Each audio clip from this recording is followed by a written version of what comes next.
Attends, j'ai même pas les trucs. Donc, encore merci à toutes et à tous d'avoir euh, d'être présente avec nous aujourd'hui pour la masterclass avec Julie Duvigneau. On est toujours, cette fois-ci, c'est la 4e masterclass sur la littérature étrangère en présence de traducteurs et de traductrices qu'on organise. Je pense qu'il y a déjà parmi vous des personnes qui sont déjà venues, des personnes peut-être qui ne sont pas encore venues. Voilà, donc pour vous expliquer un peu, on organise ces masterclass chez UMA pour contribuer à mettre en valeur le métier de traducteur et puis avec vous de continuer à contribuer à mettre en valeur les langues et les littératures du monde entier. Euh, voilà, donc encore merci beaucoup. Je vous remercie chaudement d'être là avec nous et puis pour les personnes qui verront ça plus tard, merci à elles aussi. Voilà, donc je suis vraiment contente d'avoir Julie Duvigneau avec nous aujourd'hui, qui est donc maître de conférences en langue et littérature persane contemporaine à l'INALCO et qui est également traductrice littéraire. Euh, Elle a notamment traduit des romans et des nouvelles. Un titre de Sadeghi, Le pays du non-ouf, et l'anthologie Amour persane parue chez Gallimard, dont une des nouvelles de Nassim Arachi qu'on publie est présente dans le recueil. Voilà, donc merci beaucoup Julie d'être là avec nous aujourd'hui. Merci à vous et d'être rassemblés autour de la littérature persane. Et bonjour, je vous ai pas dit bonjour. Oui, en fait, oui. Peut-être qu'on peut commencer par ta formation et ton parcours, parce que donc, tu es maître de conférences en littérature et en langue persane contemporaine. Tu as fait une thèse en littérature comparée, comparant la littérature persane et russe. D'où vient donc cet intérêt pour la littérature persane? Comment en es-tu arrivé à enseigner cette littérature persane?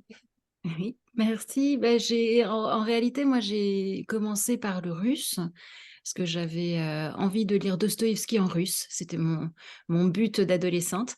Et donc, j'ai commencé à faire de la littérature. Enfin, j'ai fait les deux. J'ai fait en parallèle de la littérature, ensuite de la littérature comparée et puis du russe. Et je devais devenir interprète. J'avais réussi le concours de l'ESIT en anglais et en russe. Et puis en même temps, je m'étais dit, bah, si je suis interprète, il faut que je sache parler 60 langues. C'était mon idée, encore une fois, d'adolescente. Et du coup, j'avais un cours sur l'Asie centrale. On a parlé de l'Iran, on a parlé de la Férdossie, voilà. Souvenir, la prof a écrit 3 mots en persan. Je me suis dit, oh, c'est chouette, je vais essayer ça.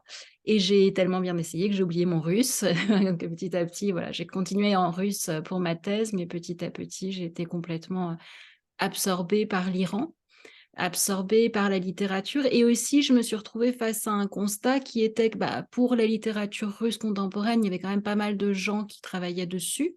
Il y avait beaucoup de traducteurs, il y avait qui traduisaient bien, et parce que aussi la diaspora était beaucoup plus ancienne. Et qu'en persan, il n'y avait pas grand monde, à vrai dire, et qu'on parlait de cette littérature persane, mais qu'on ne savait pas très bien de quoi on parlait. Et donc, voilà, c'est comme ça que je me suis décidée. D'accord, donc en fait, c'est ta découverte de la littérature persane qui sont ensuite menées plus vers la traduction et moins vers l'interprétariat. Oui.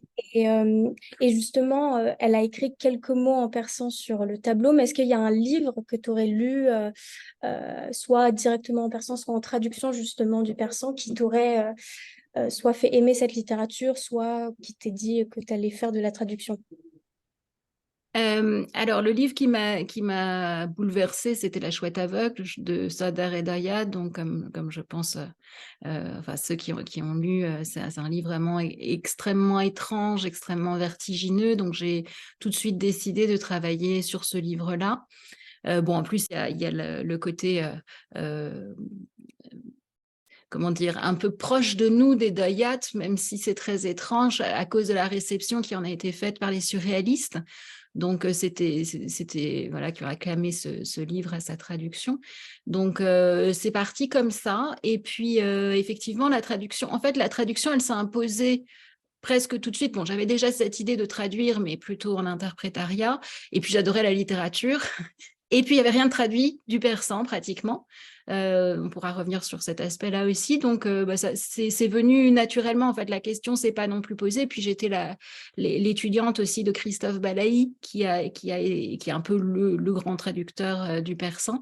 Donc, ça s'est fait naturellement en réalité. Justement, on peut peut-être parler de cette question de la présence de la littérature traduite du persan, parce que comme tu dis, quand tu as commencé, il n'y avait pas beaucoup de traductions, alors qu'aujourd'hui, quand même, je pense qu'il y a peut-être un moment où il y a enfin, je sais, tu me diras, mais j'ai l'impression qu'en ce moment, il y a quand même un grand mouvement de traduction des littératures à la fois contemporaines et peut-être moins contemporaines en persan. Et donc, pas mal de traducteurs qui commencent et de traductrices qui commencent à émerger. Est-ce qu'il y a eu plusieurs moment de l'introduction de cette littérature persane en France? Est-ce que d'abord il y a eu les classiques? Parce que moi, quand on me dit littérature persane, je pense aussi à Rumi tout de suite, mais qui est beaucoup plus antérieur. Donc, je ne sais pas si c'est comment ça s'est fait et puis s'il y a des moments particuliers ou des grands traducteurs qui ont marqué cette histoire.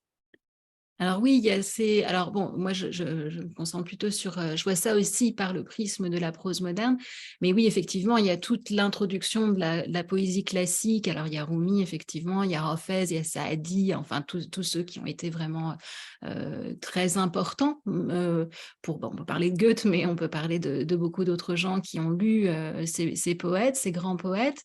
Pour ce qui est de la prose moderne, c'est beaucoup plus compliqué.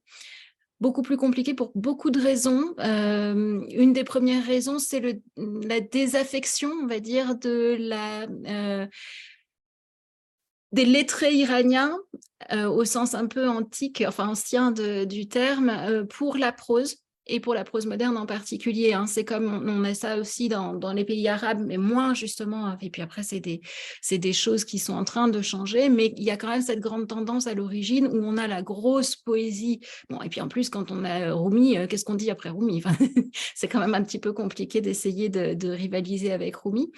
Et du coup, la prose moderne a longtemps souffert de cet état de fait, et puis le roman est apparu assez tardivement aussi en Iran pour plein de raisons, mais c'est arrivé en gros à la fin du 19e, et puis vraiment les premiers romans, et les romans vraiment un peu réussis, c'est les années 30 en fait. Il y a des romans historiques un peu avant, des années 10-20 du 20e siècle, mais c'est quand même assez récent.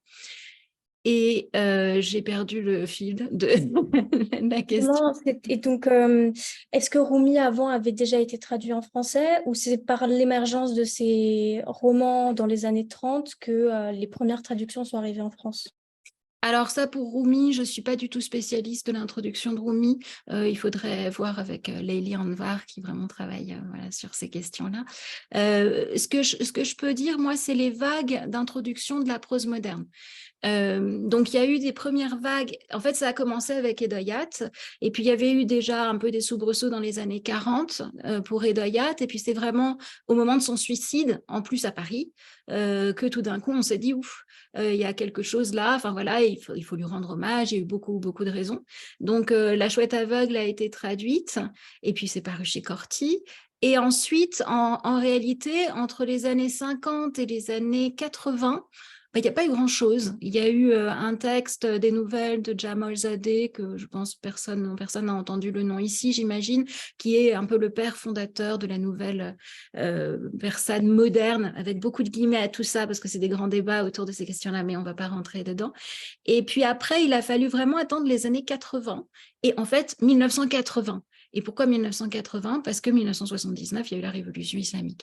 Et la réception, l'introduction de la littérature persane moderne en France et en réalité aussi aux États-Unis, même s'il y a des petits décalages, etc., ça a vraiment suivi les événements politiques.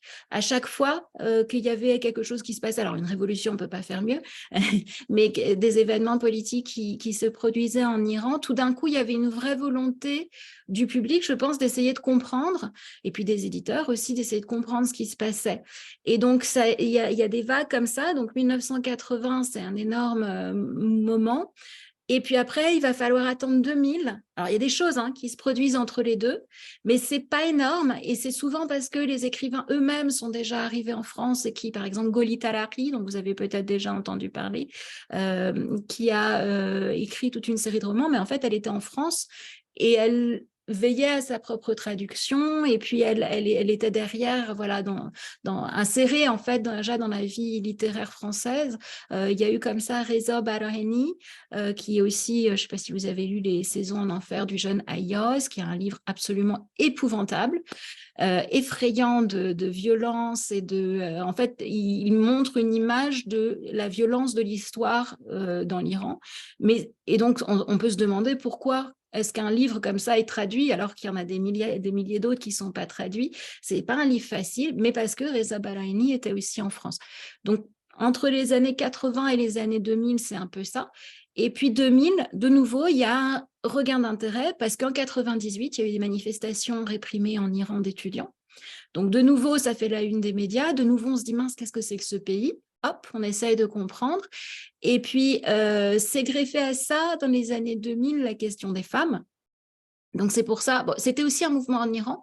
Donc, dans les années 2000, il y a eu toutes ces femmes qui ont commencé à écrire. Alors, c'est pas très positif. En Iran, on appelle ça de la littérature d'appartement. Mais avec, voilà, il y a des textes très, très bien. On va peut-être parler de Zoya Pirzad tout à l'heure, qui est en fait catégorisée dans cette littérature d'appartement, c'est-à-dire les femmes qui parlent de leur vie à l'intérieur, etc., à l'intérieur des maisons et qui donnent à voir des personnages et l'intériorité de ces femmes qu'on n'avait pas vues jusque-là. Donc, ça peut paraître un peu méprisant de les appeler comme ça, mais en fait, c'est tout un courant qu'on a appelé comme ça en Iran. Et puis après, de nouveau, alors en 2000, c'est intéressant, il y a aussi 2 anthologies qui sont parues, coup sur coup, enfin en même temps, et qui ont donné plusieurs textes de gens, d'hommes et de femmes qui n'étaient pas jusque-là connus en France. Mais ça donne rien, en fait. Derrière, les auteurs qui étaient dans ces recueils n'ont pas été publiés de manière individuelle ou très peu. Et puis après, il a fallu attendre de nouveau 2010 parce que, de nouveau, on a 2009, les manifestations. Et puis là, en ce moment, de nouveau, voilà, j'ai jamais vu autant de choses paraître sur la littérature persane. J'ai jamais eu autant de... Enfin, c'était un peu le rêve en tant que traductrice de persan, j'attendais le moment, on avait parlé en plaisantant avec Olivier Manoni, que vous connaissez peut-être, grand traducteur d'allemand, et qui disait, moi, j'ai rien à faire, je décroche mon téléphone et puis on me propose de traduire un truc. Moi, je lui disais, oh là là, alors nous, il faut déjà qu'on choisisse, ensuite il faut qu'on le traduise intégralement, parce que si on ne le traduit pas intégralement, l'éditeur, il va même pas le lire, et puis même comme ça, c'est même pas sûr que ça paraisse. Voilà, donc un peu pour les différentes phases d'introduction Et ce que je voudrais dire, mais après on peut rebondir, c'est qu'en réalité, la réception de la littérature persane en France, elle est souvent fondée sur un gros malentendu par rapport à ce qu'est cette littérature réellement et à ce qu'elle représente en fait en Iran. C'est-à-dire un gros malentendu. Alors, c'est-à-dire plein de choses. C'est-à-dire que déjà, il y a la question de l'orientalisation, parce que l'Iran, on ne sait pas très bien ce que c'est. Donc, récemment encore, on m'a demandé de participer pour accompagner Nassim Marashi. Et donc, j'ai échangé avec quelqu'un qui faisait un festival et qui me dit, mais en fait, elle parle quel type d'arabe? Je lui dis, en fait, ce n'est pas vraiment de l'arabe. Elle dit, ah bon, d'accord. Et en même temps, je comprends tout à fait. Et dans l'imaginaire de gens qui voient l'Iran par le prisme des médias, ce qu'on entend et ce qu'on retient, c'est Iran-Irak. Donc, alors que c'est les 2 grands ennemis. Donc, il y a déjà un premier malentendu comme ça, c'est qu'on ne sait pas très bien ce que c'est l'Iran. On ne fait pas forcément le lien non plus avec, justement, quand on parle de Rumi, on voit la Perse. là c'est bien, c'est poétique et tout va bien. On est dans l'Orient, dans le prototype en fait, l'image un peu fantasmée qu'on peut se faire de l'Orient. Mais après, quand on parle de l'Iran, on ne fait pas forcément le lien avec la littérature persane. Donc ça, c'est un premier type de malentendu qui est alimenté aussi en réalité par la diaspora. Je vous le disais tout à l'heure que le type de littérature qui est extrêmement valorisé, c'est la poésie classique. Et en réalité, la prose donc moderne est considérée comme un peu inférieure. Et du coup, la diaspora est aussi dans cette vision-là de sa propre littérature qu'en général, elle ne connaît pas très très bien. Et en même temps, c'est elle qui joue aussi quand même un rôle dans l'intermédiaire entre les éditeurs, entre le public et les livres qui sont à traduire. Donc, ça crée une espèce de petit malentendu. Moi, j'appelle ça le complexe de la pastèque, parce que quand j'étais, il y a quelques années, il y avait un festival de films iraniens, et donc je me suis rendue pour voir un film iranien de l'époque du Shah, donc avant la révolution islamique en 79. Et tout d'un coup, apparaît à l'écran une scène où il y a une pastèque. Et là, à côté de moi, un voisin dit « Oh, la pastèque, il y a des pastèques, on n'en trouve que comme ça qu'en Iran, etc. » Et vous voyez, c'est une espèce de fantasme, et en même temps qui est parfaitement compréhensible, parce que quand on est dans une situation d'exil extrêmement douloureux avec l'histoire difficile de l'Iran, donc il y a une espèce de fantasme autour de ce que c'était que l'Iran avant. Bon, alors après, on ne va pas rentrer dans des considérations politiques, mais donc par rapport à la littérature, ce qu'ils ont envie de montrer de leur littérature, c'est aussi plutôt Rumi que des textes plus difficiles ou des textes plus en prise sur le quotidien et sur le contemporain qui représentent une réalité qu'ils ne veulent pas voir. Et donc ces gens-là, quand ils font, il y en a qui font des choses, hein, mais quelquefois, ils biaisent un peu la réception qu'on peut avoir, la présentation qu'on peut avoir de cette littérature en France. Et ça peut-être contribue, en fait, comment dire, en France, le roman est quand même aussi largement considéré, mieux considéré en tout cas que d'autres genres comme la nouvelle, la poésie. Et justement, dans d'autres masterclass qu'on a pu voir, on voit en fait que dans les littératures, dans les pays du monde entier, dans les littératures du monde entier, il y a pas, enfin, le roman n'est pas toujours le genre.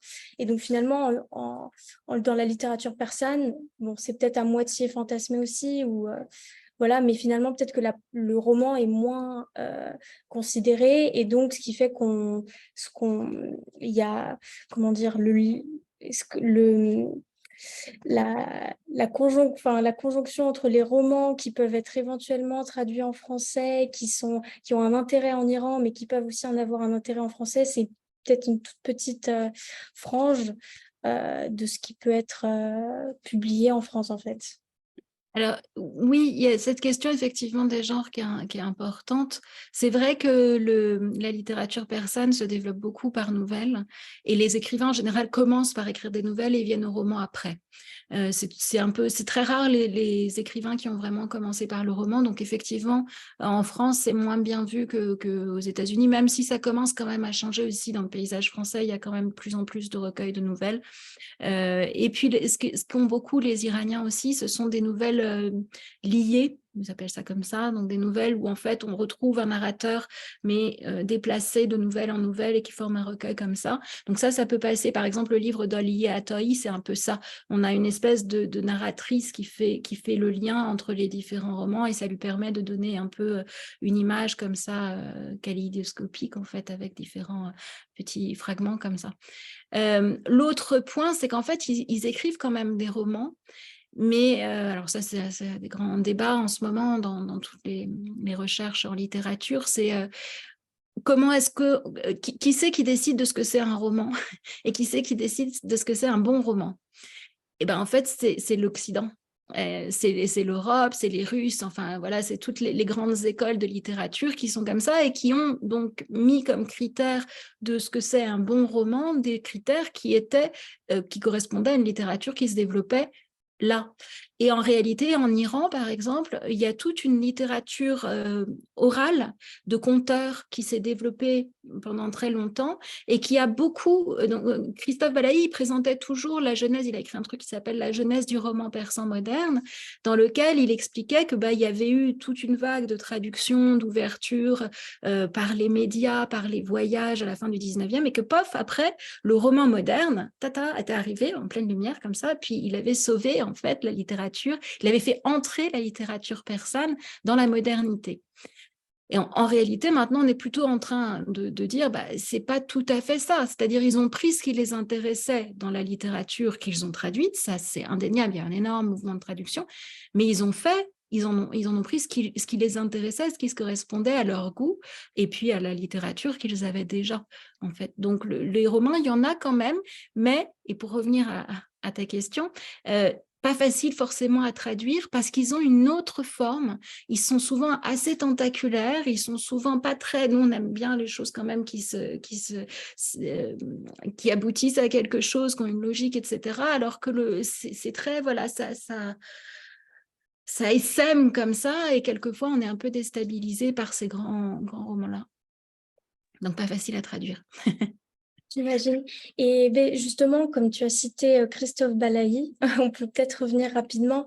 En fait, donc, tu as dit que la littérature persane, comment dire, il y avait des sortes de vagues de traduction en France liées aux événements historiques.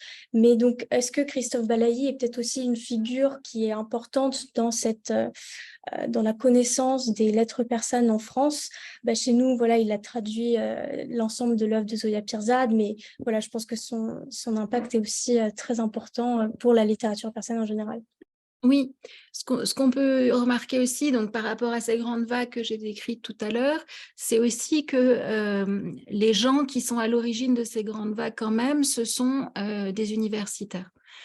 Aussi parce que comme il n'y a pas personne qui vous appelle pour vous donner un contrat, vous ne pouvez pas vraiment en vivre. Donc, si vous faites ça, vous avez un métier à côté et quoi de mieux que d'être recruté à la fac pour pouvoir travailler là-dessus. Donc, ça a été d'abord Gilbert Lazare, il faut le mentionner, qui est un grand grammairien, mais qui a aussi traduit de la poésie. Et puis, alors moi, j'aime pas trop ces traductions de Hédayat, mais bon, il a eu le mérite de les faire. Et puis, par exemple, c'est lui qui a donné le premier recueil de textes dans les années 80. Et puis après, effectivement, il y a eu Christophe Balaï, qui était un élève lui-même de Gilbert Lazare et qui a au départ, je ne sais pas si vous avez vu les différents recueils de nouvelles d'Hédayat qui sont notamment parus chez Phébus et puis chez Corti, et Gilbert Lazare avait un atelier d'étudiants en fait autour de lui et donc il traduisait en commun toutes ces nouvelles et il faisait des recueils comme ça. Et puis après, Christophe Balaï a eu... alors, il a... Bon, c'est aussi difficile du coup quand on a un autre métier de faire que ça et puis mais à la fin de sa vie, c'est vraiment, il y a eu un moment qui a tourné, qui a correspondu aussi avec l'enseignement de la traduction littéraire qu'il a commencé à assurer aussi à l'INALCO et où il s'est vraiment dit, il faut juste traduire et il ne voulait plus rien faire d'autre d'ailleurs. Et il l'a fait jusqu'à la fin de sa vie, ouais. Une grande figure. Et je ne sais pas si tu veux rajouter un mot aussi sur l'importance peut-être des revues dans l'introduction. Tu as parlé donc d'anthologie d'auteurs qui finalement après n'ont pas été publiés, enfin dont l'œuvre n'a pas été publiée, traduite, mais peut-être les revues aussi, surtout en ce moment. On peut citer par exemple la revue Apulée qui est sortie chez Zulma et qui a par exemple un dossier sur la littérature iranienne.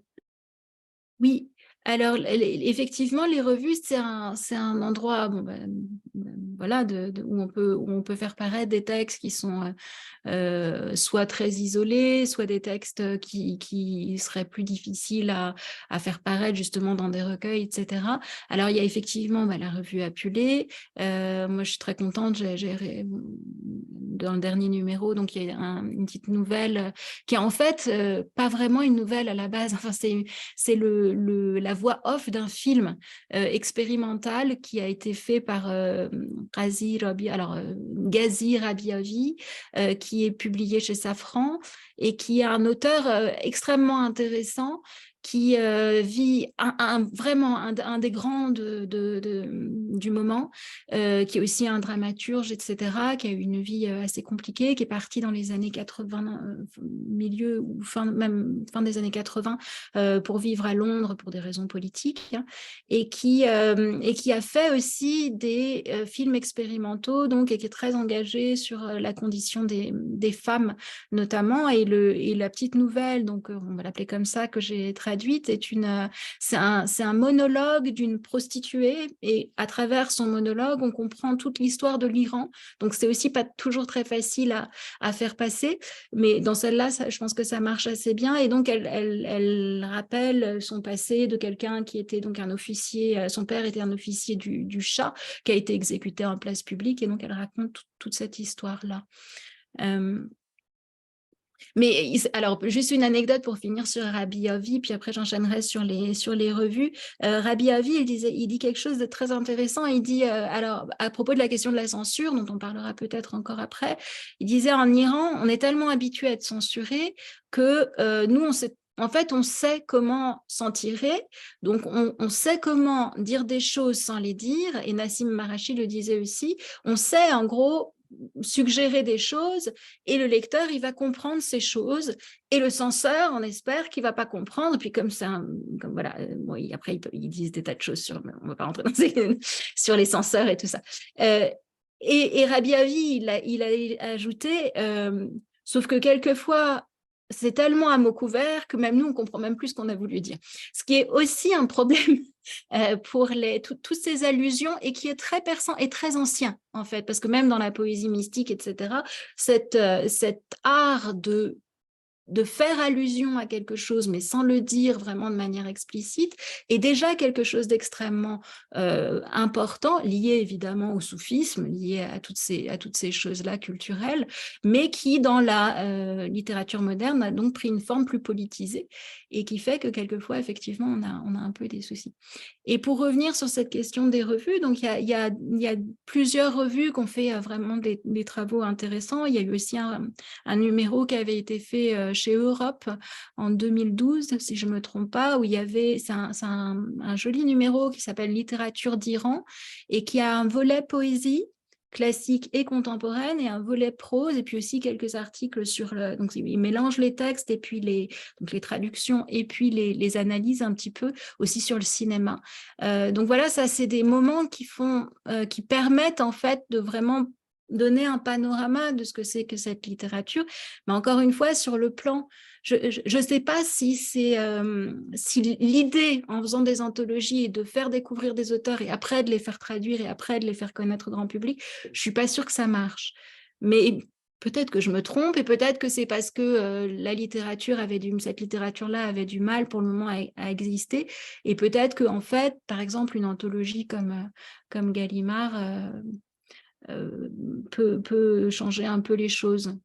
J'ai peut-être une petite illustration de ce que je voulais dire aussi sur les malentendus sur la réception de la littérature persane, si vous me permettez de lire un petit passage de la préface qui a été faite à l'anthologie chez Gallimard. Est-ce que j'ai le temps? Oui.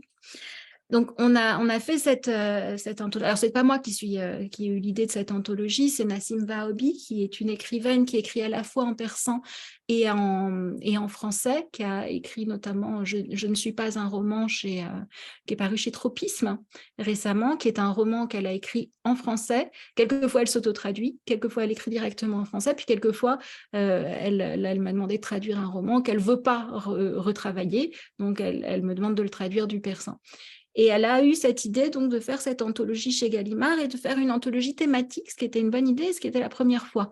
Normalement, on avait les écrits littérature persane ou des choses comme ça, mais là, c'était vraiment autour du thème de l'amour, ce qui est glamour, mais ce qui était une bonne idée. Et elle a demandé des inédits à tout un tas d'écrivains représentatifs de la nouvelle génération, des écrivains. L'idée, c'était d'avoir des écrivains vivants, à la fois en exil et à la fois en Iran, mais qui donnait un texte inédit pour ce recueil-là. Et ensuite, alors elle voulait que Christophe Balaï justement fasse la préface et Christophe n'a pas voulu, il était malade, etc. Et du coup, finalement, je crois que c'est Gallimard qui a proposé Jean-Claude Carrière. Alors, on était tous très contents d'avoir Jean-Claude Carrière. Voilà, ça fait exister un livre, d'avoir une préface de Jean-Claude Carrière. Et donc, je vais vous citer juste quelques petits passages de sa préface, le début et la fin, juste pour vous donner une idée. Donc, il commence en disant « Dans un célèbre poème épique indien, le Mahabharata, un dieu demande à un homme quelle est la cause du monde. La bonne réponse donnée par le roi est « c'est l'amour ». Donc, on n'est déjà pas vraiment dans l'Iran. Je me suis longtemps interrogée sur le sens exact de cette réponse, qui pourrait passer pour une facilité de langage, presque pour un cliché, avant de travailler sur Attar et Rumi, de grands poètes persans. Bon, là, on s'approche de l'Iran, mais vraiment, pas vraiment sur le contemporain. Je vous rappelle, c'est un recueil de nouvelles de gens inédites en plus.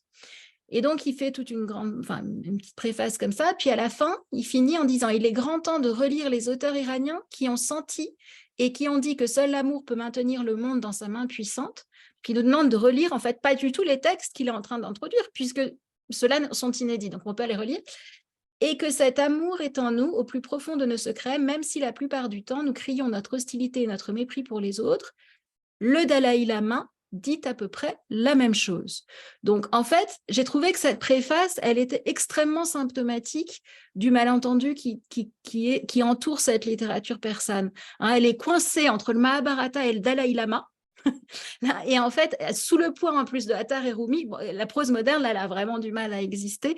Et je pense qu'en fait, il n'a pas lu Bon, après, voilà, chacun est occupé, etc. Et en même temps, c'est très bien qu'il ait écrit cette préface, parce que le fait d'avoir la caution de Jean-Claude Carrière pour une anthologie, ça fait du bien. Donc, ça fait...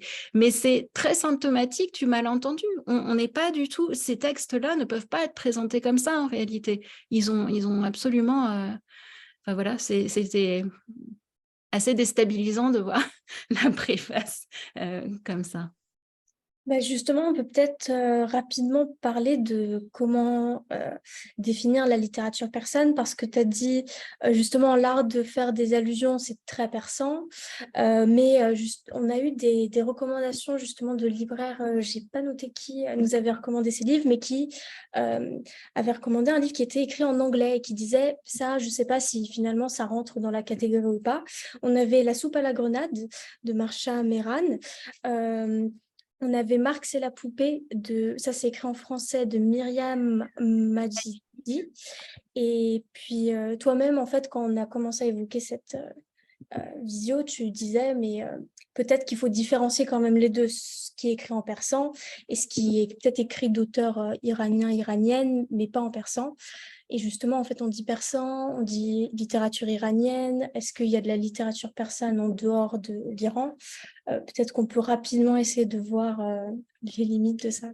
Oui, effectivement, la question de la définition même de l'objet, et peut-être on aurait dû commencer par là, mais c'est... Alors, moi ici, je parle de prose moderne iranienne en réalité. Il y a effectivement de la littérature qui est écrite en Afghanistan. Récemment, il y a Khosrow Mani qui a été traduit chez Actes Sud, son deuxième roman, qui est un auteur afghan, un auteur intéressant, par exemple. Il y a... Alors, en fait, la littérature iranienne a déjà du mal à exister, mais alors la littérature afghane encore plus. Donc, il y a quelques recueils, il y a eu des choses qui sont parues, par exemple, de Majrou, je ne sais pas si vous connaissez, qui a écrit Le suicide et le chant, qui est un très beau texte où il a pris des recueils, il a recueilli ce qu'on appelle des landai en dari, qui sont des poèmes dits par les femmes et qui en fait montrent une vision de la femme afghane qui n'est absolument pas celle à laquelle on pourrait s'attendre, qui en général parlent toujours de leur amant et puis de leur mari qu'elles décrivent comme le petit affreux. Et c'est des textes qui sont assez touchants. Et Majrou a été un auteur qui a été après assassiné au Pakistan. Voilà, c'est des figures comme ça qui sont extrêmement fortes et qui ont qui donnent une autre vision de la littérature. Après, il y a des gens comme Spojmei Zariab qui a été un petit peu traduite, Ces murs qui nous écoutent, par exemple. Et puis, récemment, on a Olia Toi qui est… Alors, elle, en fait, et puis on en parlait un petit peu, elle a une langue qui est en fait du persan iranien. Bon, en plus, elle est de la frontière, donc la zone frontalière dont elle parle, à Hérat, par exemple, on parle un persan que moi je comprends. Par contre, si on va à Kaboul, là, moi, ou dans les campagnes, c'est pas le même persan, en fait. C'est vraiment un persan beaucoup plus plein de mots pashto, il y a une influence indienne, c'est pas la même langue. Et puis surtout, en fait, c'est pas le même pays. C'est comme si vous me disiez que si je suis spécialiste de littérature française, je connais aussi la littérature québécoise. En fait, j'y connais rien. Je saurais pas. Bon, voilà, je pourrais vous citer peut-être Nancy Houston, mais à part ça, ça va s'arrêter assez vite. Et c'est pareil. Et en fait, donc la littérature persane d'Afghanistan, bon, déjà, vu les conditions actuelles de l'Afghanistan, et puis depuis un certain temps, elle a du mal à exister. Mais il y a des auteurs afghans qui écrivent, qui vivent en Iran et qui écrivent comme ça. Il y a aussi des Kurdes d'ailleurs. Il y a un écrivain qui m'a demandé aussi, qui vit en Australie maintenant, mais il y a une de ses nouvelles dans l'anthologie de Gallimard qui s'appelle Peyman Esmaili et qui est un écrivain extrêmement intéressant à mon avis et qui, lui, parle de la région du Kurdistan iranien et puis voilà, d'autres problématiques et ça donne des couleurs complètement différentes. Et puis après, il y a le Tadjikistan aussi, qui est encore une autre histoire, parce que Tadjikistan, il y a eu l'invasion soviétique, donc, enfin, je ne sais pas si on appelle ça l'invasion, la conquête, enfin, comme vous voulez, qui a modifié la langue aussi, qui évidemment qui a changé l'alphabet, mais qui a aussi changé les tournures verbales. Mais la littérature, moi, ce que j'ai pu voir, je ne connais pas très très bien, mais ce que j'ai pu voir un petit peu sur la littérature tadjik, c'est vraiment une littérature qui a beaucoup regardé du côté du réalisme socialiste, etc., et qui s'est développée comme ça. Maintenant, il y a sûrement des choses qui changent en ce moment, mais ça, il faudrait voir au quotidien. Et après, la question de la littérature en diaspora, alors là, c'est compliqué. Alors moi, je ne travaille pas beaucoup sur ça. J'ai lu un petit peu Mariam Majidi, que j'ai bien aimé, même si, à mon avis, elle fait aussi un peu… par exemple, à un moment, elle parle de certaines femmes orientales. Vous voyez, elle est en train de montrer, et c'est pour ça peut-être qu'elle est accessible, elle ne s'adresse pas à un public iranien du tout. Nahal Tajadot, c'est pareil, en fait, c'est des gens qui s'adressent à un public français. On peut citer Sarah Yalda, enfin, on peut en citer beaucoup. Et même Goli Talaki, à un moment, qui est une écrivaine vraiment iranienne, en fait, à partir d'un moment, elle a commencé à s'auto-traduire avec sa fille. Et quand on compare les deux textes, on est assez choqué en réalité de voir ce qu'elle enlève et comment elle transforme certaines choses en choses accessibles à un public occidental. Donc, la question de la définition, je pense que ça pose plusieurs questions, c'est-à-dire, est-ce qu'on définit la littérature géographiquement? Est-ce qu'on la définit par la langue? Est-ce qu'on la définit, je ne sais pas moi, par la réception qu'elles ont dans leur pays? Hein, si on parle de littérature iranienne, par exemple, Mariam Majidi, elle cause 0 case. Elle n'écrit pas en persan. Elle a quitté l'Iran à l'âge de 6 ans. Elle est personne en Iran, personne ne la connaît, personne ne la lit. Même Nahal Tajadot, par exemple, personne ne la connaît en Iran.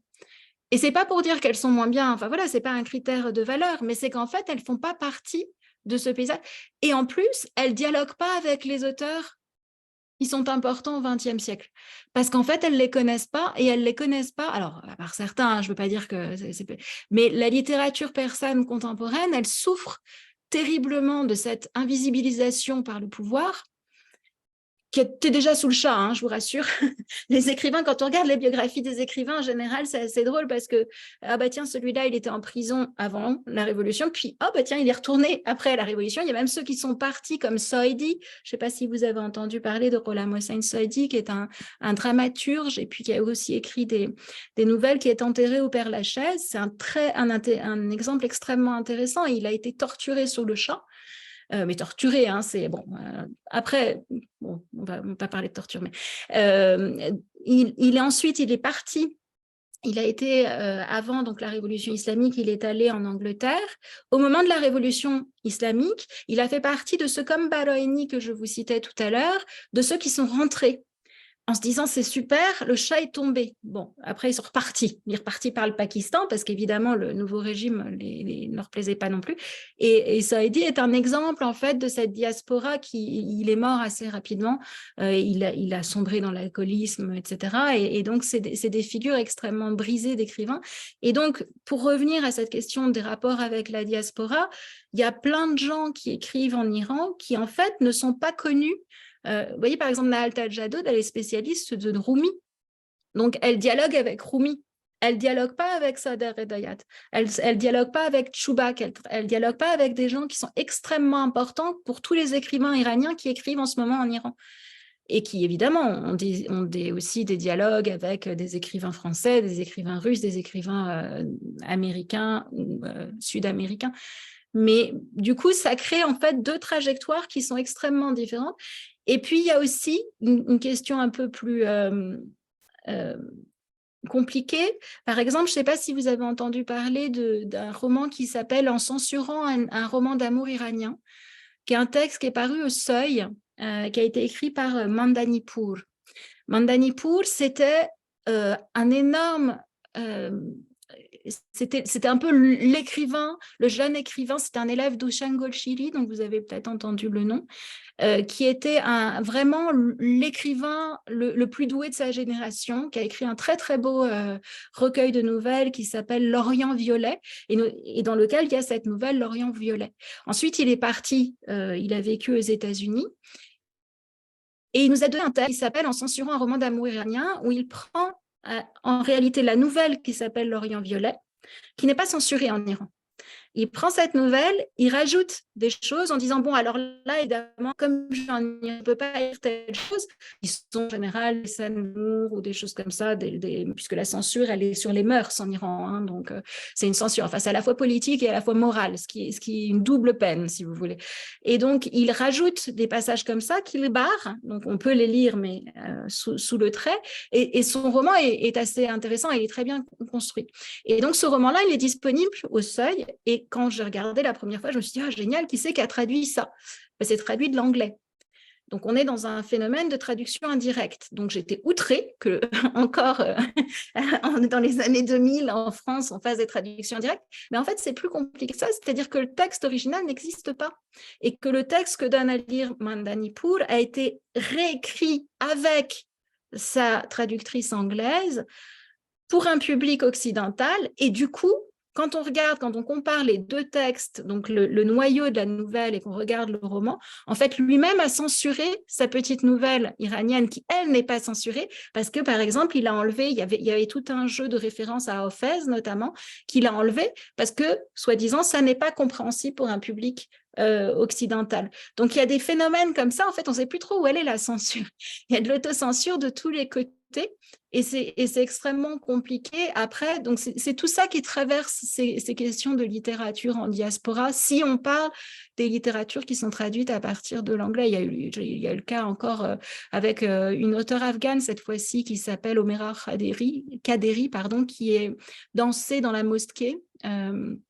Et en fait, l'éditeur ne savait même pas, ça a été traduit de l'anglais, l'éditeur ne savait même pas que le texte original en persan existait. Ça en dit long sur voilà. C'est compliqué, en fait. Voilà, mais j'ai trop parlé, j'ai fait le tunnel. Non, c'était très intéressant. Mais peut-être pour les 15 dernières minutes, s'il y a des questions, on peut les prendre. Sinon, tu as suggéré une liste des romans que tu aimerais recommander pour soit aborder la littérature persane par ses classiques, soit par ses romans contemporains. On en a finalement cité deux pendant la visio, Sadek Hedayat, La chouette aveugle, et son recueil Trois gouttes de sang. Donc voilà, si jamais tu veux rajouter encore quelque chose, mais finalement on a assez bien parlé. Tu as également proposé Choubak, dont tu as aussi parlé, mais cette fois-ci c'est « Et la mer s'était déchaînée ». Je ne sais pas si tu avais quelques mots peut-être à dire sur ce titre et pourquoi celui-ci de Choubak particulièrement. Alors, Choubak, c'est un cas intéressant. C'est un Alors, il est 10 ans plus jeune qu'Edayat, mais il a été introduit dans la scène littéraire par Edayat. C'était le deuxième Sader, ils s'appellent tous les deux Sader. Et c'est un écrivain qui a écrit quelques romans, dont un très très beau que j'aimerais un jour, un jour le traduire, qui s'appelle comme le roman d'Atik Raimi.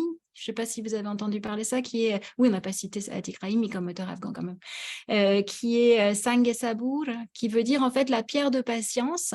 Donc la pierre de patience, c'est tiré d'un conte iranien où il y a cette pierre qui va prendre toute la douleur qu'on a jusqu'à éclater. En fait, elle décharge les êtres de leur douleur.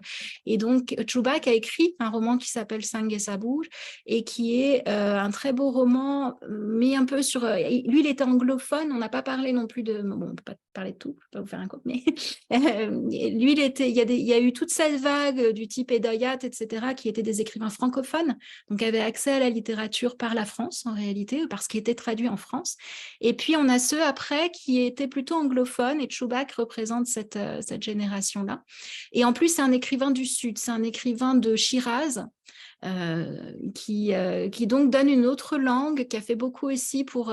si on pouvait le comparer à quelqu'un, ça serait Céline, pour l'introduction de la langue courante, beaucoup, et une écriture extrêmement dure, et qui aussi montre tous les travers de la société iranienne. Et en général, les Iraniens n'aiment pas trop, parce que justement, ils leur montrent, c'est vous, ça. Et ils n'aiment pas trop se reconnaître dedans encore aujourd'hui. Mais c'est un écrivain extrêmement important, et il n'a pas été traduit. Sauf, donc j'ai oublié les dates de parution, mais il y a 2 recueils qui sont parus coup sur coup, et je trouve que c'est une assez belle histoire. C'était des étudiantes, 3 dames d'un certain âge qui faisaient des études de persan à l'INALCO et qui tout d'un coup, après, elles ont arrêté, elles se sont retrouvées pour faire comme exercice, traduire un peu de persan. Et donc, elles ont traduit ça à 3 mains. Et puis, elles étaient dans un café à côté d'un éditeur, Sileps, et puis elles ont trouvé dans la vitrine que c'était joli, puis elles ont frappé, elles ont dit « Oh bah tiens, on a traduit ça, est-ce que ça vous intéresserait ?» Et Sileps a ouvert une collection sur le Moyen-Orient pour Chubak. Et moi, ça m'a vraiment beaucoup inspirée, parce que je me suis dit, tiens, parce qu'on râle beaucoup en disant, oh, personne ne s'intéresse, voilà. Moi, j'ai un grand projet depuis des années de traduire les 20 plus grands romans du XXe siècle. Mais en gros, alors, il y avait une phrase qu'on m'avait dite pour la première traduction que j'avais essayé de faire paraître, celle du pays du non-nous, qui est un texte un peu, qui mériterait une préface, parce que c'est un texte qu'il faudrait contextualiser, mais ce n'était pas ma première traduction. Et j'avais rencontré à l'époque un agent littéraire qui m'avait dit, qui était très gentil, qui avait essayé de m'aider pour trouver des éditeurs et tout. Et puis, elle m'avait dit, bon, là, ça va être dur, hein, parce que non seulement c'est un homme, mais en plus, il est mort. Ça en dit long, en fait. Donc, ce qu'on attend, et en fait, c'est vrai, et c'est ce qu'attend aussi le public, c'est-à-dire ce qu'on attend, c'est des femmes vivantes. La littérature persane contemporaine, ce qui marche, c'est les femmes vivantes. Et ça aussi, c'est un malentendu, en réalité. Parce qu'il n'y a pas que des femmes vivantes qui écrivent de la littérature en Iran. Hein, et on pourrait, voilà, donc il y a et en même temps, moi, je comprends tout à fait les éditeurs, et j'imagine que votre expérience de libraire aussi, c'est ça. C'est-à-dire que le public, ce qu'il a envie de voir en ce moment, bah, c'est des choses qui lui parlent de ces femmes incroyables de courage qui se dévoilent en pleine rue et qui brûlent leur foulard dans la rue. C'est sûr, on a tous envie de voir ça. Mais le problème, c'est que ça invisibilise, là encore, d'une autre manière et pour de bonnes raisons finalement, tout un tas d'écrivains qui n'existent pas, alors que c'est des immenses écrivains et qu'en fait, le pire, c'est qu'on ne peut pas tellement bien comprendre les gens qui écrivent maintenant si on n'a pas un peu en tête ce qui a été fait avant. Et donc, pour revenir à la traduction de Chubak, le problème, c'est que ce n'est pas des traductrices professionnels. Donc, par exemple, moi, je les avais entendus dans une présentation dire bon, Chubak, quand même, il dit plein de gros mots, donc bon, ça, on a enlevé hein, quand même. Donc, voilà, mais en même temps, grâce à elle, il y a 2 recueils de nouvelles de Chubak qui sont disponibles et qui, quand même, bah, ont une telle force qu'il y a un éditeur qui s'y est intéressé comme ça. Donc, en fait, j'aime bien cette histoire parce que ça donne beaucoup d'espoir sur ce qu'on peut faire. Toujours, s'il y a des questions, on les prend. Mais je voulais revenir là sur les titres contemporains que tu avais recommandés. Tu as recommandé un titre de Zoya Pirzad, C'est moi qui éteins les lumières. Pourquoi celui-ci? Surtout que c'est un roman. Elle est peut-être plus connue en Iran finalement pour ses nouvelles. Je ne sais pas si toi, tu aimes particulièrement ce livre ou si c'était... Moi, j'ai beaucoup aimé ce roman. J'aime bien Zoya Pilzad de manière générale. Bon, même si quand j'étais étudiante, Christophe Balaï était en train de le traduire, donc on en avait tout le temps. Donc au bout d'un moment, Zoya Pilzad, on en avait tous un peu marre. Mais c'était ce roman-là, je l'aime bien parce que déjà, il donne une autre vision de l'Iran aussi. Donc Zoya Pilzad, elle est arménienne, donc c'est une autre facette de la société iranienne. Hein, c'est les chrétiens en fait d'Iran. Et puis, elle parle d'Abadan, qui est une ville du Golfe Persique, d'où vient aussi Rabbi Avi, dont on a parlé tout à l'heure, et qui en donne des visions d'ailleurs totalement différentes. Mais Abadan, ça a été vraiment un grand centre culturel, parce qu'il y avait donc le pétrole, et donc il y a eu les Anglais qui se sont installés là, qui ont fait les compagnies de pétrole et tout ça. Et du coup, il y a eu une vie artistique qui s'est développée là, avec des théâtres, avec des mouvements de cinéma et tout ça, et un persan différent. Et donc, elle donne aussi un peu cette ambiance. Donc, pour ça, moi, j'aime beaucoup. Et ce que j'adore chez Zoya Pilzad, c'est sa poétique du quotidien et du rien. C'est-à-dire, il ne se passe rien. On a une espèce de chape comme ça qui se met en place et qui est extrêmement prenante. Donc, moi, je préfère oui, ce roman-là, par exemple, à On s'y fera, qui est paru après, qui est un roman que j'aime bien aussi. Mais vraiment, c'est moi qui éteins les lumières. Je trouve qu'il y a vraiment cette ambiance un peu... presque surréel quoi, de quotidienneté qui est très très beau, avec en plus ces références bibliques là, avec les attaques j'ai oublié, des cigales ou je sais plus quoi, de criquets là, qui viennent tout ravager comme ça. Ouais, voilà. Et puis encore en roman contemporain, Le sourire de Mariam. Je ne sais pas si on l'avait abordé de Rabi Tavi. Je De sais plus. Rabi Avi. Donc ça, c'est cet écrivain dont j'ai parlé, qui est donc cet écrivain qui vit exilé en Angleterre. C'est un très beau roman aussi sur l'histoire d'un amour presque impossible. Enfin, c'est un couple marié, mais c'est des gens qui sont de la région du coup de la frontière avec l'Irak, qui a été le terrain de la guerre, donc Iran-Irak, qui est donc Ahvaz, Abadan, c'est pas très loin d'Abadan non plus. Et donc, ce sont des villes qui ont été complètement ravagées donc, par la guerre Iran-Irak. Et les gens sont partis. À un moment, ils ont été déplacés. Il y a plusieurs grands romans. C'est un thème qui revient, évidemment, qui a beaucoup marqué la littérature persane contemporaine. Là aussi, pas facile à faire passer parce que voilà, on n'a pas forcément envie pour se détendre de lire un livre qui raconte la guerre Iran-Irak, mais c'est un très beau livre. Donc, on a ce couple en fait un homme et une femme qui fuient, qui vont se réfugier à Shiraz dans les centres de réfugiés et qui ont une petite fille, mais qui est née sourde et muette parce qu'en fuyant les bombardements, sa mère est tombée et elle a été blessée, et donc sa petite fille est née infirme. Et en fait, c'est assez métaphorique aussi, et Rabbi Avi montre avec cette petite fille qui ne bouge pas un peu tout l'immobilisme qui s'est emparé de toute la société iranienne à cette époque-là, donc avec la révolution évidemment, et c'était aussi des activistes communistes avant la révolution. Donc on a aussi par flashback, et c'est très bien construit, c'est très voilà, très bien mené, et c'est va-et-vient entre le passé et le présent, et donc il montre vraiment tout ce que subissent ce couple-là, qui se retrouve dans une promiscuité folle, parce qu'ils sont à trois donc dans cette petite chambre, et évidemment ils ne peuvent pas se rapprocher, même de manière sensuelle, etc. Et donc ils vont finir par se tromper l'un l'autre, et c'est toute la douleur en fait de cet immense amour qui ne peut pas s'exprimer dans les situations terribles et la guerre et la révolution en Iran. C'est vraiment un très très beau roman que j'aime bien. Et si on peut faire une petite dernière remarque, parce qu'en fait, quand je t'avais demandé quelques titres, tu m'en as donné un en jeunesse, Œil pour œil de Gholam Hossein Saidi. Donc, je ne sais pas s'il existe une littérature jeunesse traduite ou tout court un mouvement de littérature jeunesse en Iran notable. Mais par contre, tu m'as dit qu'en littérature de genre, il n'y avait presque rien. Il n'y avait pas forcément de romans notables en science-fiction ni en polar. Donc, je ne sais pas si tu as un mot à dire et sur la littérature jeunesse et sur la littérature de genre. Oui, alors effectivement, j'ai donné ce livre-là aussi parce que c'est Saïdi, celui dont je vous ai parlé tout à l'heure, qui est parti une fois avant de revenir et avant de repartir. Donc il est parti avant la Révolution, puis il est revenu à la Révolution avant de repartir.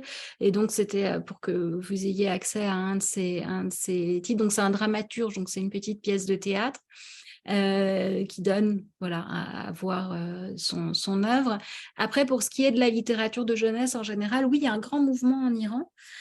C'est même très encouragé en fait. Donc il y a autant la littérature contemporaine, il y a des petits éditeurs qui font comme ils peuvent pour survivre. Hein. Il y a le prix du papier aussi qui a beaucoup augmenté avec les sanctions, etc. Donc ça c'est les réalités économiques. Et puis il y a aussi la question de la censure, des autorisations qui sont données ou à demi données. Puis après l'éditeur il publie, mais en fait on lui retire tous ses livres. Donc non seulement il a publié son livre, il a perdu des sous, et puis en plus on l'autorise pas. Tout ça après 5 ans pour avoir eu l'autorisation de publier, ce qui est aussi voilà, très difficile, une condition à prendre en compte quand on regarde cette littérature-là. Et par contre, la littérature de jeunesse, c'est un moyen de propagande. Alors, c'est assez intéressant, d'ailleurs, si on compare à ce qui s'est fait dans l'URSS, notamment, quand on voit toute la littérature de propagande qui a été développée en URSS, et puis on avait les dissidents. En Iran, c'est plus compliqué que ça. Il n'y a pas vraiment, à part autour de la guerre Iran-Irak, où il y a eu vraiment le mouvement de la défense sacrée, donc on a fait des textes sur les martyrs et tout ça qui allaient mourir sur le champ d'honneur. Et puis, mais il n'y a pas eu vraiment de grands courants de littérature qui auraient été vraiment une littérature de propagande, sauf en jeunesse, où là, ils ont vraiment des maisons d'édition, ils ont des programmes de traduction. Quand vous allez sur certaines foires aux livres, vous avez le stand de la République islamique qui vous propose telle chose, telle subvention pour traduire tel roman et tout ça. Ils ont bien compris que ça, c'était ce qu'on voit d'ailleurs dans les manuels scolaires aussi. Il y a une vraie réinterprétation de ce que c'est que la littérature. Donc voilà, ça c'est pour la jeunesse. Pour ce qui est effectivement de la science-fiction et du polar, c'est un peu des littératures underground, enfin, qui se développent dans des mouvements comme ça. Donc ça, pour le moment, c'est complètement étouffé en Iran. Après, je modère un peu. Il se passe sûrement des tas de choses sur le net. Moi, j'avoue que j'en suis encore plutôt au papier. Mais c'est pas trop une tradition science-fiction. Il y a Hedayat qui a fait une ou deux nouvelles de science-fiction, mais parce qu'Hedayat, il essayait tout, en fait. Donc, il a fait du fantastique, il a fait voilà. Mais par contre, pour le polar, il y a eu une grande influence quand même. C'est pas très développé, mais il y a eu une grande influence, notamment au moment où ils se sont intéressés beaucoup à la littérature de l'Amérique du Nord, enfin des États-Unis, où il y a eu notamment un auteur qui s'appelle Esmail Fassi, qui n'est pas traduit en français, mais qui est traduit en allemand, il me semble, et puis en anglais, ça c'est sûr, qui a écrit des choses. Alors, c'est pas vraiment... Enfin, il a un personnage, il a traduit Raymond Chandler aussi. Et donc, il a un personnage un peu comme ça, d'homme désabusé, qui boit de l'alcool et qui fume des cigarettes. Alors, ça peut vous paraître... Et qui est un homme à femme, ça peut vous paraître absolument incroyable d'entendre ça sur la littérature iranienne. Mais en fait, dans les années 80, juste après donc la révolution islamique, il y a eu un moment où ils étaient peut-être trop occupés avec la guerre pour mettre vraiment en place de nouveau la censure. Et il y a des textes qui sont parus dans les années 80 qui paraissent plus maintenant, ça c'est sûr, et qui étaient beaucoup plus osés, et donc il y a notamment des choses comme ça et donc il a un personnage comme ça qu'on suit et qui traverse, il a un très beau texte que moi j'aimerais bien traduire aussi un jour, qui s'appelle L'hiver 83 et qui raconte vraiment et qui a été écrit en 84, donc vraiment en prise avec l'actualité, et qui raconte la montée de la corruption du nouveau régime, et ça se passe aussi à la frontière, pareil à Arvoz, et avec des recherches, peu importe peu importe non, mais je ne vais pas vous raconter l'histoire, mais qui raconte vraiment la montée de la corruption de la République islamique et ses liens avec le régime précédent, ce que montrent d'autres écrivains. Il y a un autre écrivain je suis en train de travailler sur un de ses romans, finir un de ses romans, là, qui s'appelle Amir Hassan Cheltan, qui est un écrivain qui vit en Iran toujours, mais qui est très traduit en allemand parce qu'il a eu plusieurs résidences en Allemagne, etc. Et qui décrit aussi très bien ces phénomènes-là. Alors lui, c'est quelqu'un qui fait des romans presque qu'on pourrait qualifier d'historiques, mais qui en fait sont des romans politiques, c'est-à-dire qu'il rejette son histoire dans un temps plus ancien pour pouvoir aborder des questions politiques. Voilà, mais sinon, oui, science-fiction, policier, c'est pas encore. Je pense qu'il va falloir attendre que le régime s'assouplisse, pour le dire gentiment. En tout cas, merci beaucoup, Julie, pour toutes ces informations. Il y a encore beaucoup de littérature à traduire, donc du persan, beaucoup de choses à découvrir, du 20e, du contemporain. Si on n'a pas de questions, moi j'en ai peut-être une toute dernière. Et s'il y a encore un auteur, soit du 20e, soit du plus contemporain que tu aurais à recommander, qui serait déjà traduit en français, mais qui mériterait d'être plus connu, si tu en avais un. C'est Golshiri. Golshiri, c'est un auteur qui a été pas mal traduit par Christophe Balaï. C'est le plus grand après Doyat. Voilà, alors on essaye maintenant la littérature, les études sur la littérature, on essaye d'éviter ces canonisations. Mais comme en persan, vous connaissez rien, je suis bien obligée de faire comme ça, qu'on connaît peu. Donc du coup, c'est un peu le plus grand après Doyat, qui est mort en 2000. Qui a été un auteur qui a failli mourir. Peut-être on finit sur une note pas très gaie, mais en parlant de ces phénomènes d'invisibilisation et d'étouffement en fait des écrivains, il y a une chose dont il faut parler aussi, c'est les assassinats en chaîne des années 90. Je ne sais pas si vous avez entendu parler de ça, mais ça a été un mouvement qui a été fait, alors a priori, donc c'était sous Khatami, qui était censé être un réformateur. A priori, ça ne serait pas lui, mais ça serait pas directement issu du gouvernement, mais ça serait plutôt des mouvances dans les services secrets, etc., où ils se sont mis tout bêtement à assassiner les gens. Donc, à assassiner les intellectuels, les poètes, les profs d'université, etc., pour faire peur, pour faire régner un climat de terreur. Et Golshiri, comme Cheltan d'ailleurs, on fait partie Golshiri n'y est pas allé, il a senti en fait, ils ont été invités en Arménie pour aller faire des conférences en Arménie. Et ils ont demandé le visa et ils ont eu le visa extrêmement facilement. Et Golshiri s'est dit, ça c'est pas bon. Si on me donne le visa si facilement, c'est qu'il ne faut pas que j'y aille. Donc il n'y est pas allé.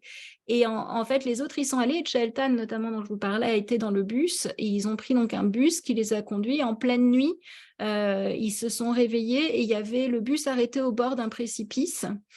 Et ils ont dit, qu'est-ce qui se passe? Et le conducteur qui était en train de farfouiller autour du bus à l'extérieur, il a dit, ah non, il y a eu un problème, il y avait un caillou, je ne sais pas quoi, il est remonté.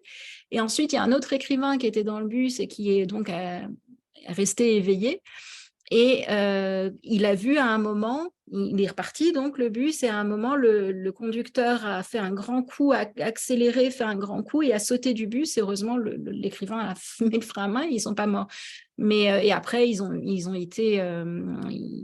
la consigne de ne pas parler, etc. Donc c'est pour vous dire aussi le poids en fait, qui a pesé sur ces écrivains-là dans les années 90. Et donc, les assassinats en chaîne, il y a eu notamment un grand poète qui s'appelle Mortali, qui est sorti un matin de chez lui pour aller faire ses courses, et il n'est jamais revenu parce qu'ils l'ont kidnappé, ils l'ont étranglé, ils l'ont jeté dans le désert. Donc ça, c'est un élément. Alors, c'est aussi un élément qui peut donner de l'espoir parce qu'ils se sont aperçus que ça ne marchait pas, que ce n'était pas une bonne idée de faire ça parce que la population s'est soulevée, on ne touche pas comme ça aux écrivains. Mais pour vous donner quand même, la littérature persane, elle a du mal aussi à exister parce qu'on l'étouffe, mais physiquement. Voilà. Désolée de terminer sur une note si affreuse. Et on a noté en tout cas beaucoup de noms à retenir. Et oui, Anaïs, je vais envoyer ensuite une bibliographie avec les noms qu'on a cités, les titres et les auteurs. Je ferai une petite bibliographie récapitulative. Voilà, donc si on n'a pas de dernière question, encore merci beaucoup Julie d'avoir bien voulu nous présenter un peu cette littérature persane. Il y a beaucoup de choses à dire et c'était très intéressant, donc merci beaucoup. Et puis merci à tous et à toutes d'avoir participé. Et voilà, merci encore. Et puis à bientôt sûrement. À bientôt. Merci. Merci.